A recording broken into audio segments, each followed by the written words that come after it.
Ma mère a vendu mes affaires et mis en gage mon ordinateur portable.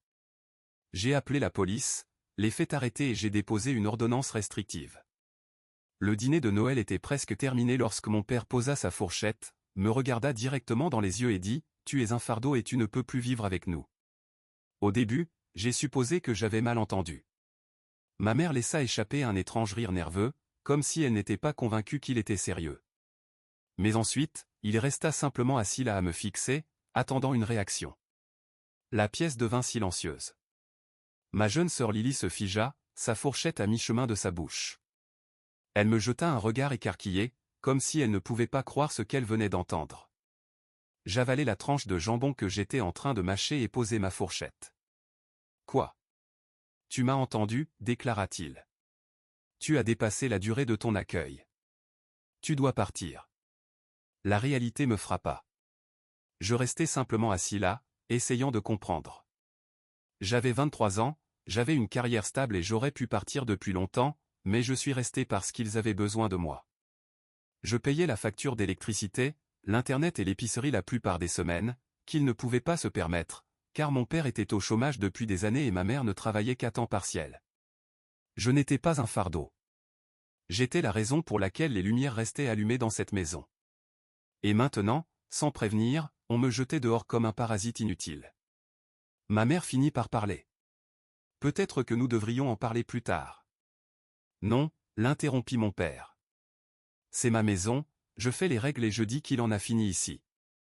Lily eut peur. Elle posa sa fourchette. Elle avait à peine 16 ans et je pouvais voir qu'elle était effrayée. Elle regardait nos parents comme si elle ne les reconnaissait pas. Que signifiait pour elle le fait qu'ils puissent me mettre à la porte aussi facilement? Je pris une profonde inspiration. Je n'allais pas argumenter ni supplier. S'ils voulaient que je parte, très bien. Mais ils n'étaient pas préparés à assumer ce que cela signifiait réellement. Je me laissai aller contre ma chaise.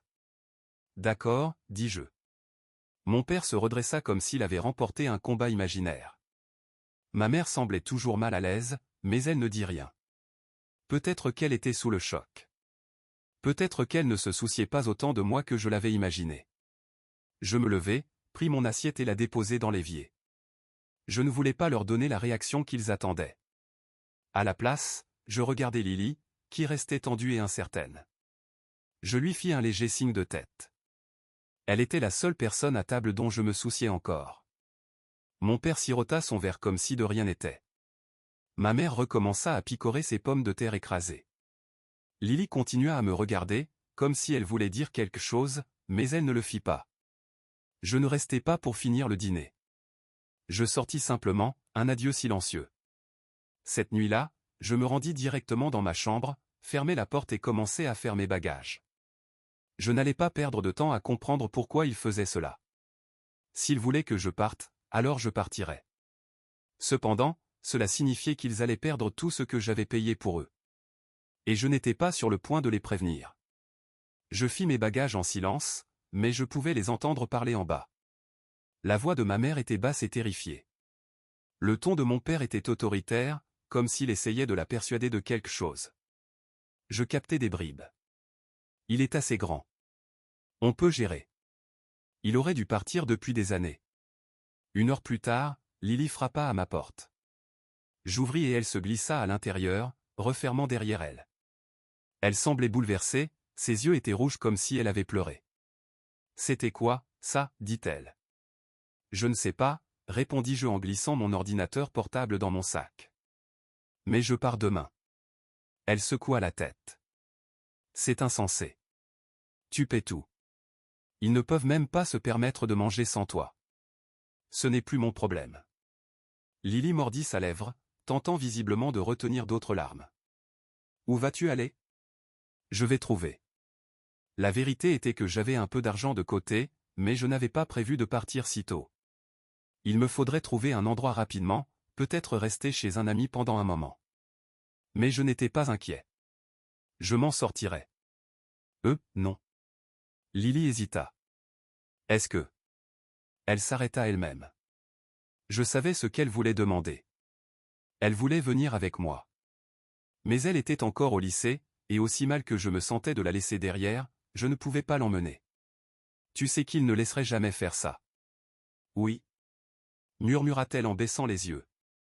Je terminais de faire mes bagages tandis qu'elle restait là, comme si elle ne voulait pas partir. Finalement, elle soupira. Tu vas le regretter. Je souris. Je sais. Le lendemain matin, je partis avant même qu'il ne se réveille. Je descendis mes sacs, les chargeai dans ma voiture et jetai un dernier regard à la maison. Pas de tristesse. Pas de regret. Juste du soulagement. Puis, alors que je sortais de l'allée, j'ouvris mon application bancaire et retirai mon nom de toutes les factures, électricité, internet, eau, même le compte Netflix que je payais pour eux. Sans moi, tout serait coupé dans un mois. Je souris, passai ma voiture en première et partis sans me retourner. Les jours suivants, je restai dans l'appartement de mon ami Jack, le temps de chercher un endroit à moi. Son canapé était pourri. Son chien, Max, ne cessait de me fixer pendant que j'essayais de dormir. Son colocataire demandait sans cesse, « Tu restes pour toujours ?» Mais rien de tout cela n'avait d'importance, car j'étais libre. Plus besoin de payer pour une maison où je ne voulais même pas vivre. Plus besoin de faire semblant d'apprécier un homme qui m'avait mis dehors pendant le dîner de Noël. Plus besoin d'être vu comme un distributeur automatique ambulant. Je faisais enfin quelque chose pour moi. 3 jours après mon départ, mon téléphone commença à sonner. Au début, je l'ignorais. Cet appel manquait de ma mère. Mon père m'avait appelé 2 fois, ce qui me surprit, car il le faisait rarement. Lily envoya plusieurs messages.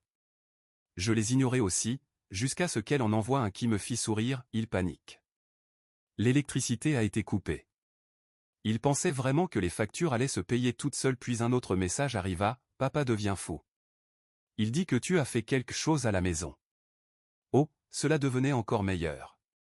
Je pouvais parfaitement imaginer mon père marchant en rond dans le noir, pestant contre ma mère pendant qu'elle pleurait à cause du Wi-Fi coupé. 1 heure plus tard, mon téléphone sonna de nouveau. Cette fois, je répondis dès que je le pris en main. La voix de ma mère me frappa comme un ouragan. Kevin, on ne sait pas ce qui s'est passé. Il n'y a plus d'électricité, plus d'internet. La facture d'eau, tu ne l'as pas payée. Je répondis simplement, non. Un silence. Puis, d'une voix basse, c'est toi qui payais tout ça. Je faillis éclater de rire. Sérieusement? Qui d'autre pensais-tu qui payait? Elle s'arrêta. Ton père a dit. Elle se coupa elle-même. Je savais déjà. Mon père était bien trop fier pour admettre qu'il ne savait pas comment les choses fonctionnaient. Il lui avait sûrement assuré que tout irait bien, que la maison continuerait de fonctionner parfaitement même sans moi. Ce n'est plus mon problème. Kevin, s'il te plaît. Nous ne voulions pas. Je raccrochai. Ce n'est plus mon problème. Je supposais que c'était la fin de l'histoire. Ils allaient devoir trouver une solution. Peut-être que mon père allait enfin se bouger et trouver un emploi. Peut-être que ma mère travaillerait plus d'heures. Peut-être qu'ils allaient vendre quelque chose pour garder les lumières allumées. Quoi qu'il en soit, cela ne me concernait plus. Le lendemain matin, je me réveillai avec un message de ma banque. Alerte fraude, une tentative de connexion suspecte a été détectée. Je me redressai d'un coup, mon cœur battant à tout rompre. Je vérifiai mon email. 3 autres alertes. Quelqu'un avait essayé d'accéder à mon compte, et je savais déjà qui c'était. Je me connectai rapidement et parcourus mes transactions. Rien n'avait été retiré, mais il y avait là une tentative de réinitialisation de mot de passe. Une autre connexion échouée. Puis une 3e. Je serrai la mâchoire. Mon père devait être sacrément désespéré. J'appelai Lily. Elle répondit immédiatement. J'étais sur le point de t'appeler, dit-elle à voix basse.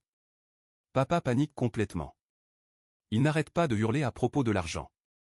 Il a passé toute la matinée sur l'ordinateur.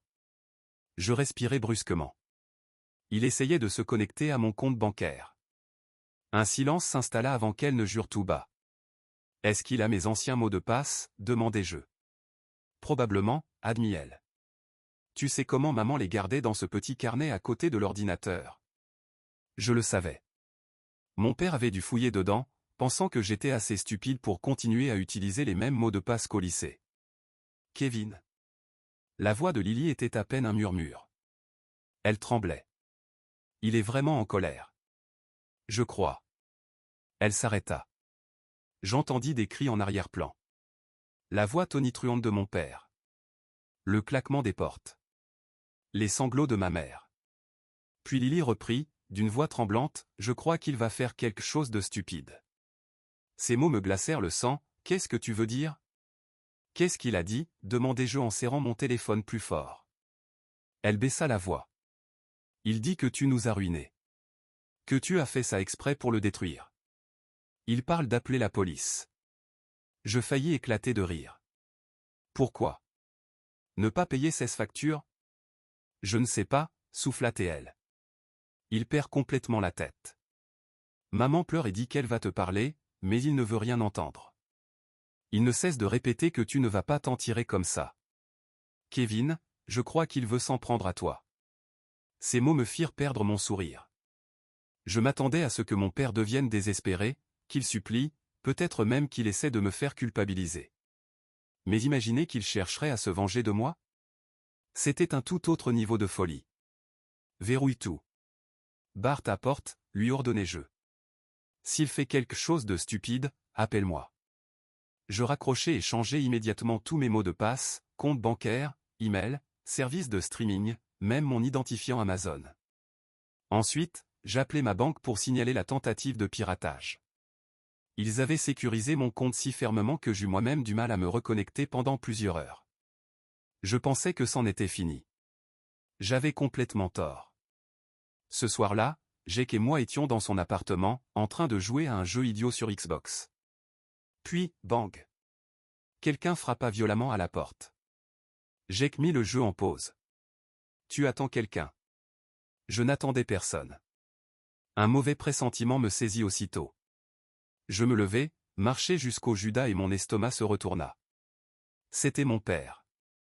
Il était debout dans le couloir, les poings serrés, respirant comme un taureau prêt à charger. Jake me regarda. Qui c'est ? Je reculai. Mon père. Jake se leva d'un bond. Mec, qu'est-ce qui se passe ? Bang. Kevin, ouvre la porte. Je ne bougeais pas, bang. Cette fois, c'était plus fort. Je sais que tu es là-dedans. Tu crois que tu peux juste partir comme ça ? Jake fronça les sourcils. Mec, on devrait. Avant qu'il ne termine sa phrase, mon père donna un coup de pied dans la porte. Appelle la police. C'était tout. Je pris mon téléphone et composai le 9-1-1. Mon père vient d'arriver devant mon appartement, dis-je au répartiteur. Il frappe à la porte, hurlait vient d'essayer de la défoncer. Jake recula.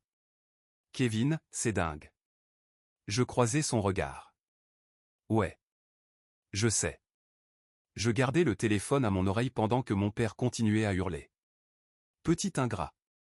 Tu crois que tu peux juste nous abandonner ? Tu nous dois tout. Monsieur, les agents sont en route, déclara le répartiteur. 2 minutes plus tard, j'entendis des sirènes. Puis, le silence. Un coup résonna à la porte. Police, ouvrez. J'ouvris juste à temps pour voir 2 agents passer les menottes à mon père. Son visage était écarlate, sa poitrine se soulevait violemment. Mais lorsqu'il me vit debout devant lui, son expression changea. Il n'y avait aucun regret. Il n'y avait aucune humiliation, juste de la haine pure. C'est toi qui as fait ça, marmonna-t-il tandis qu'il l'entraînait. Je restais simplement là, impassible, parce que la vérité, c'était qu'il s'était mis dans cette situation tout seul. Ils emmenèrent mon père cette nuit-là, mais je savais que ce n'était pas fini. 1 heure plus tard, Lily appela. Maman perd la tête, expliqua-t-elle. Elle pleure et dit que tout est de ta faute. Oui, ça semblait bien correspondre. Elle ne cesse de dire que tu dois arranger ça. Elle appelle déjà des gens pour essayer de réunir l'argent de la caution. Je faillis éclater de rire.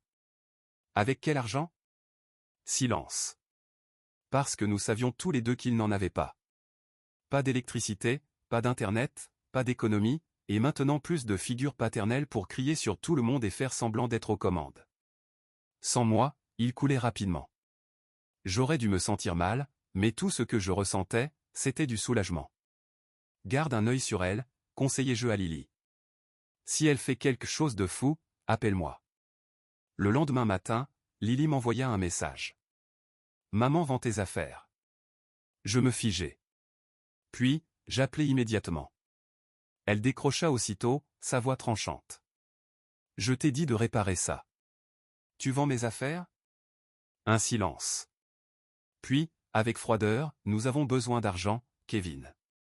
Je serrai la mâchoire. Donc, tu me voles? Tu ne vis plus ici, hurla-t-elle.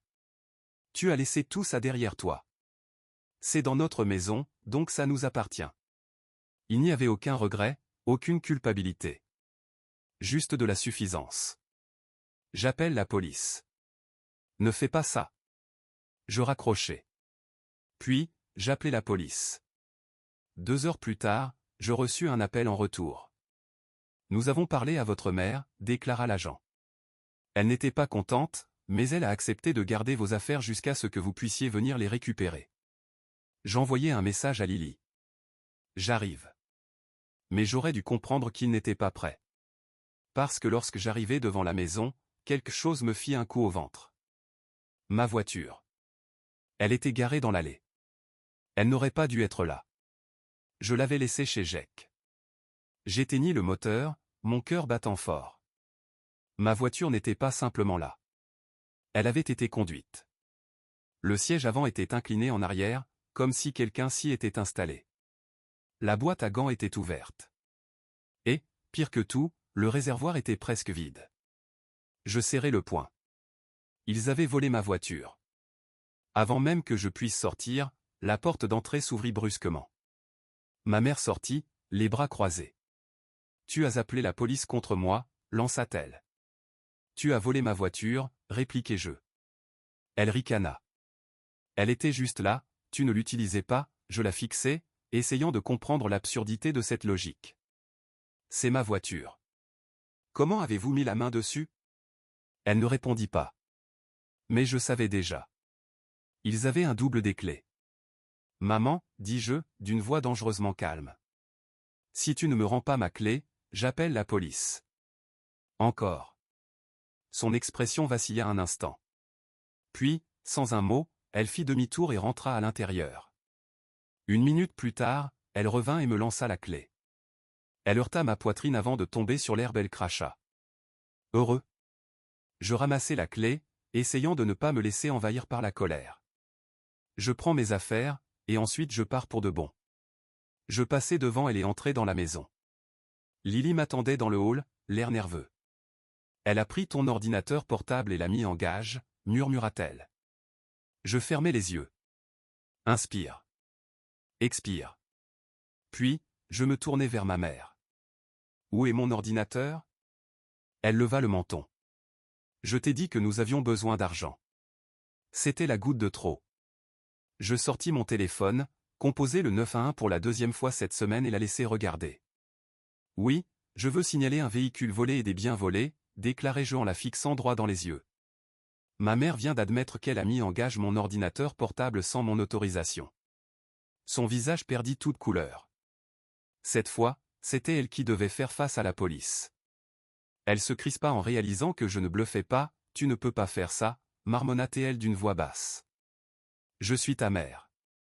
Je l'ignorais.